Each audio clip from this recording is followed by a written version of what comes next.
전문가와 함께하는 딥 러닝 시간, 꼬리에 꼬리를 묻는 질문. 지난주에 이어서 홍원영 이사님 자리해 주셨습니다. 안녕하세요. 네, 반갑습니다. 네.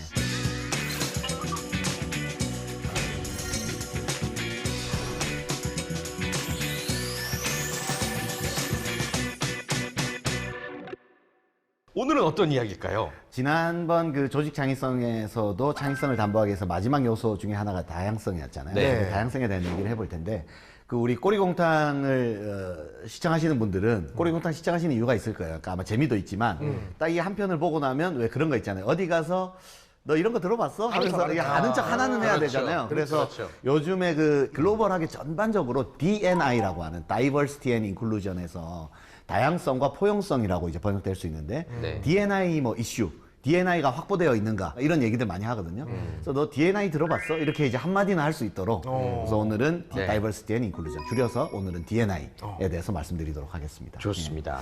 제 공식 그 전문 분야는 뭐 인간관계, 리더십, 조직론이지만 네. 비공식 전문 분야는 사실 저는 마블입니다. 마블.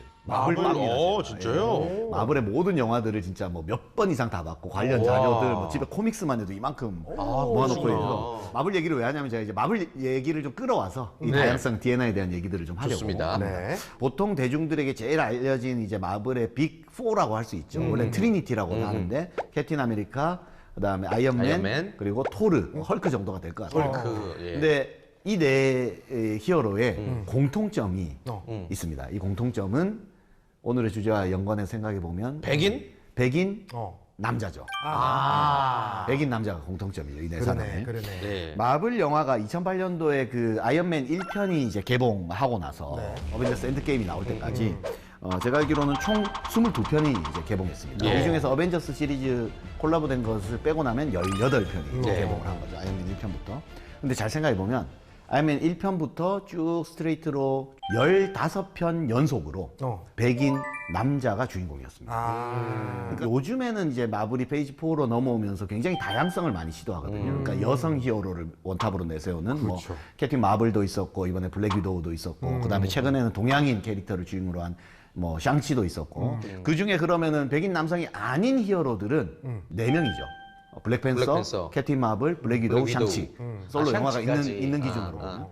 16대 4예요. 그러네요. 예, 16대 4예요. 그러니까 백인 남성 비중과 그다음에 다양성 캐릭터들의 비중으로 보면 16대 4라고요. 여전히. 이게 이제 다양성에 대한 주제가 되는 거죠. 예. 그런데 이제 기업의 얘기로 조금 넘어와 보자면 네. 기업에서 다양성이 이 조직이 얼마만큼 다양성이 확보되어 있느냐를 D&I가 확보되어 있느냐를 그 보는 지표 중에 하나는 임원진의 구성으로 이제 봅니다. 예를 들어서 이런 예. 겁니다. 우리 기업은 여성용품을 파는 회사야. 네. 예를 들어서 네. 그 주 고객은 여성이잖아요. 그렇죠. 그러면 D&I의 지표 중에 하나는 그 회사의 메인 고객층의 그 속성을 그 회사 잘하는. 임원진이 얼마나 반영하고 있느냐를 보는 거예요.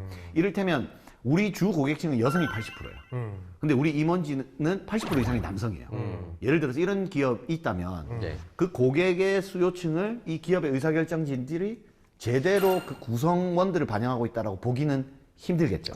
예, 이런 우스갯소리도 있잖아요. 우리 밀레니얼 세대 할 때도 제가 언급을 했던 것 같은데 기업의 문제점은 20대가 쓸 제품을 30대가 기획하고 40대가 수정해주고 50대가 승인한다. 이게 이제 문제가 된다. 그러니까 이제 고객의 그 수요자의 어떤 입맛을 못 맞춘다 이런 얘기가 나오는 것처럼 여성용품을 생산한다면 당연히 여성 임원들을 많이 두거나 이런 노력들이 이제 병행되는 네. 것들이 이제 필요하겠죠. 근데 이제 실제로 들어가 보면 그렇지 않은 경우의 기업들이 많아요. 굉장히 많은 거죠. 실제로 그런 거죠. 우리가 이렇게 이제 질문해 볼 수 있을 것 같아요. 그러면 디즈니는 최근에 마블에서 왜 이렇게 다양성을 추구하느냐. 소위 PC라고 해서 정치적 올바름, Political Correctness라고 해서 그게 정치적으로 좋은 거니까, 옳은 거니까 이걸 꼭 추구하느냐. 하면 꼭 그렇진 않겠죠. 예, 디즈니가 뭐 이렇게 우리는 선한 것을 추구하려 할 거야 라고 해서라기보다는 한편으로는 이것도 쉽게 말해서 돈이 되기 때문입니다. 예. 그러니까 실제로 조직에서도 이것과 유사하게 어떤 조사들을 하냐면 다양성이 확보되면 경영 성과에 도움이 되느냐를 이제 봐야 되겠죠.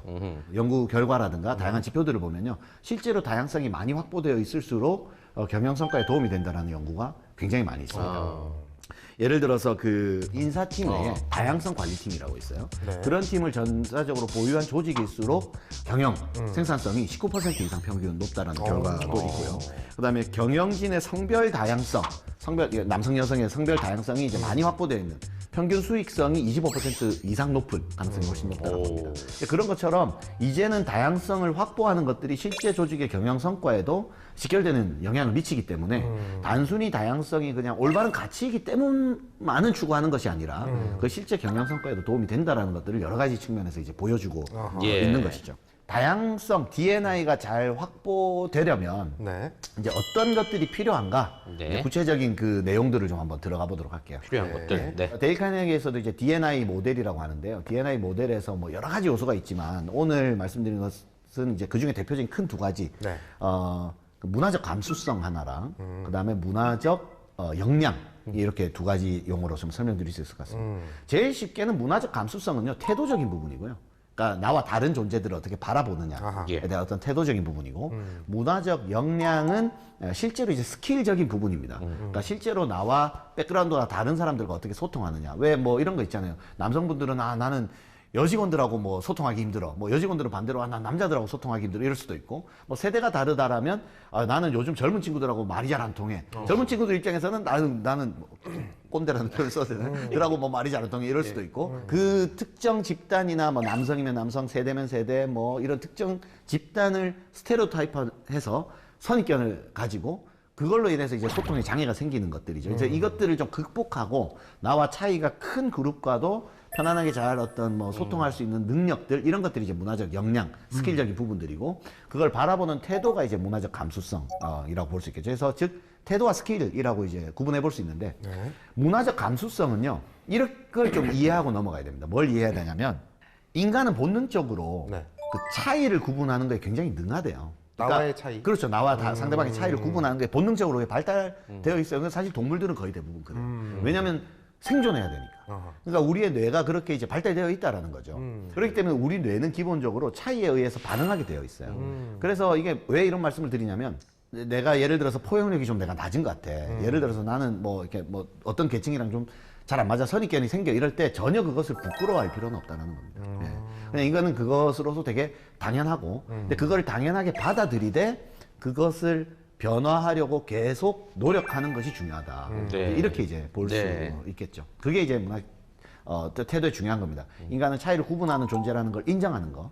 그렇기 때문에 그 선입견을 계속 깨려고 노력해야 되는 이유가 네. 거기 있는 거죠. 네. 그래서 그거를 받아들이는 게 이제 문화적 태도, 문화적 감수성이라고 할 수 있고요. 문화적 역량은 그 스킬적인 면이죠. 실제로 이제 다른 나와 백그라운드가 다른 사람들과 어떻게 소통하느냐의 문제인데 여기에서 좀 재미난 사례가 하나 있습니다. 네, 뭐죠? 실제로 저도 이제 기업에 와서 교육을 많이 하다 보니까 네. 그런 의뢰들을 많이 받아요. 뭐 우리가 이번에 주재원을 파견하는데 중국 지역으로 파견합니다. 그 주재원들이 그 나라에 가서 잘 소통할 수 있는 어떤 뭐 커뮤니케이션 능력들을 교육해 주십시오. 그러면 뭐 알겠습니다. 그러고 제가 이제 커리큘럼을 딱 짜가요. 그 기업에서 그 교육을 의뢰한 사람들이 뭐라고 반응하냐면 아니 이거는 그냥 커뮤니케이션하고 리더십 교육이잖아요. 중국으로 가는 중국 특화된 걸 해달라니까요. 이런 요청을 해요. 그럼 그게 무슨 말입니까? 그러면 중국인들은 어떠니까 어떻게 돼야 되고 이런 내용들이 있어야 되지 않냐 그런 얘기를 합니다. 그래서 저는 이제 거기서 이 선입견을 보는 거죠. 그럼 중국인을 대할 때는 뭘 어떻게 다르게 해야 되느냐? 그거는 초반에 만났을 때 한 30분 정도면은 다 극복되는 얘기들이에요. 네, 이게 네. 무슨 말이냐면 제가 이 자료를 보여드리면 아마 하실 네. 겁니다. 제가 문화적 역량에 대한 오해 자료를 제가 가져오고 있는데 네. 한번 읽어드릴게요. 이게 네. 어떤 자료냐면요. 이들은 외국인들을 마치 외계인 보듯 본다. 공공연하게 외국인들을 빤히 쳐다보고 무례하게 대한다. 그리고 이들은 커뮤니케이션 전략적으로 저항의 자세를 취한다. 아주 가난하고 거지들이 많다. 자국에 대한 미국의 영향에 민감하다. 도둑질, 뇌물, 부정직이 여기에 문제다. 청결과 위생이 문제다. 건강이 문제다. 이상한 냄새가 난다. 음식에 적응하는 것이 어려울 것이다. 남과 공유하는 것을 배워야 한다. 그리고 프라이버시가 없다. 뭐 이런 점들을 잘 학습해라는 학습 자료 중에 있어요. 되게 좀 내용이 좀 껄쩍지근하죠. 못된 것 같기도 하고. 못된 것 같기도 하고 그렇죠. 예. 이게 뭐냐면요. 연도가 그리 오래전도 아닙니다. 2000년도에 예. 미국인들이 한국에 가면 직면할 12가지 문제들이라고 해서 한국에 와서 일할 미국인들에게 공부하는 자료랍시고 이걸 너무 공부하고 가야 충격적인데요? 한국에 가서 적응 잘할 수 있다 이거예요. 장난 아니죠. 네. 그러니까 조금 제가 표현을 가르치면 이따위 것들을 배우고 그러니까. 한국에 와서 이제 한국을 이해한답시고 배우고 와야 된다라는 거예요. 물론 이게 얼마만큼 잘 쓰였는지 어땠는지 저 뒷구석에 있는 자료인지는 모르겠어요. 예. 그러나 반대 역으로 놓고 보면 제가 최근까지도 외국에 나가서 일하게 될 한국인들에게 교육해달라고 하는 내용도 사실은 어떻게 보면 이와 크게 다르지 않아요. 인도 사람들은 뭘 씻고 뭘 먹는다 이런 걸 알아둬라 뭐 이런 거 배우잖아요. 그렇죠. 그건 입장을 바꿔놓고 보니까 그럴 수 있네. 확 다가오죠. 아하. 예. 그러니까 우리가 이 문화에 대해서 나와 다른 존재들에 대해서 무엇을 알아야 되고 무엇을 학습해야 되는가에 있어서 이만큼 잘못된 선입견에 우리 역시 놓여질 수 있다라는 맞네요. 거죠. 생각을 해보니까 저희 그 동남아 같은 데 여행 가면 가이드님들이 그런 말씀 하실 때 있거든요. 여긴 도둑이 많습니다. 이거 항상 가방을 앞으로 메고 조심하고 뭐 아무 데서나 파는 거 사 먹지 마시고. 근데 지금 생각해 보니까 그게 하나의 어떤 편견이고. 하나의 편견일 수 있죠. 예. 물론 그런 주의사항에 어떤 우리가 둔감해야 된다는 얘기는 아닙니다. 뭐 소매치기가 있을 수 있으니까 철저히 조심해야 되는 건 얼마든지 할 수 있죠. 그런데 그 표현을 한번 잘 들여다보면 여기 사람들은 이렇다는 식의 것들이 있을 수 있어요. 근데 그거는 절대적으로 그렇지는 않을 수 있겠죠. 그렇죠. 예, 우리가 반대 상황에 놓여 있었던 게 불과 얼마 전입니다. 예. 기업들도 그래서 노력을 합니다. 예를 들어서 로지텍이라는 회사 아시죠? 로지텍의 알죠. CEO인 그 브라켄 데릴이라는 사람은 로지텍은 목소리를 높일 것입니다. 우리 자신을 바꿔나가는 순간에도 변화를 위한 목소리가 되겠습니다. 로지텍은 인종차별을 멈추기 위해 정직하고 진정성 있는 연대자가 될 것입니다. 이런 얘기를 합니다. 여기서 제가 주목하는 표현이 이거예요. 우리 자신을 바꿔나가는 순간에도 변화를 위한 목소리가 되겠다. 제가 되게 좋아하는 표현인데 이게 어떤 표현이냐면 왜 그런 거 있잖아요. 우리는 내가 완벽하지 않으면 그 말을 하면 안 된다라는 생각이 있을 수 있어요. 예를 들어서 인간관계를 잘해야 됩니다 이러면 넌 얼마나 잘하길래 그런 말을 하냐. 뭐 이런 식으로 표현하죠. 다양성을 우리가 확보해야 됩니다. 그러면 야 니네 회사도 뭐 남자들이 많지 않냐. 뭐 이런 식으로 공격받을 수가 있어요. 그렇죠. 근데 이 사람은 무슨 말이냐면 우리를 바꿔나가는 그 순간에도 그러니까 우리는 이 노력을 해가는 과정에 아직 부족함이 있을 수 있다는 거죠. 그 과정과 그 순간에도 우리는 변화를 위한 목소리가 되겠다라고 선언을 한 거예요. 지금부터. 그러니까 이게 되게 멋진 말인 거죠. 그래서 이런 것들을 하면서 그 다양성과 포용성에 있어서 일종의 좀 진정성을 담보하는 게 굉장히 중요하다는 거죠. 네. 우리가 그 지난주에 창의성 얘기할 때도 제가 그 말씀 드렸지 않습니까? 네. 그 어떤 창의적인 기업을 보니까 뭐 오락실을 설치해 놨어요. 뭐 유연근무제를 해요. 그것만 똑똑똑 따와서 그것만 한다고 창의적이 되는 게 아니다. 이 그렇죠. 말씀을 드렸던 것처럼 다양성도 마찬가지인 게 예를 들어서 여성이 많고 뭐 유색인종들이 있고 또는 세대가 스스럼 없이 어떤 서로가 존중되고 이런 다양성이 확보되어 있다라고 하는 것들은 하나의 계기판, 결과일 뿐이에요. 예. 그러니까 그 여성을 좀 더 많이 그냥 뽑아 넣었다라고 해서 다양성이 그냥 무조건 되는 건 결코 아니라는 거죠. 네. 그러니까 그건 하나의 그냥 결과예요. 과정이 투명하고 그다음에 서로가 존중되고 좋은 문화적 토대가 쌓이면 그 결과로서 나이가 어린 사람도 승진할 수 있고 뭐 이런 것들이 결과로서 생기는 것이지. 자 이제부터 그럼 우리는 다양성이다 이러니까 기계적으로 박아 넣어 뭐 이거는 옳은 방법이 아니라는 거죠. 네. 어떤 집단, 흑인, 백인, 여성, 남정 어떤 집단으로 존재를 보지 말고 네. 그냥 김태진, 송필근, 홍헌영 한 존재로서만 사람을 대하면 된다. 이렇게 그러면 포용성이 확보된다. 이렇게 좀 결론 낼 수 있을 것 같아요. 박수가 절로 나옵니다. 진짜로. 예. 개념에 대한 정리랑 관계 속에서의 정리랑은 완전히 다른 다른 거예요. 수밖에 그건 다른 없겠네요. 예, 예. 예, 그런 차원에서 여러분들이 속한 뭐 회사건 가정이건 다양성을 포용할 수 있는 현명한 여러분들이 되셨으면 좋겠습니다. 네. 홍은영 이사님 오늘 강의 그리고 또 지난주까지 포함해서 2주간 정말 감사합니다. 예, 고맙습니다. 고맙습니다. 수고 많으셨습니다.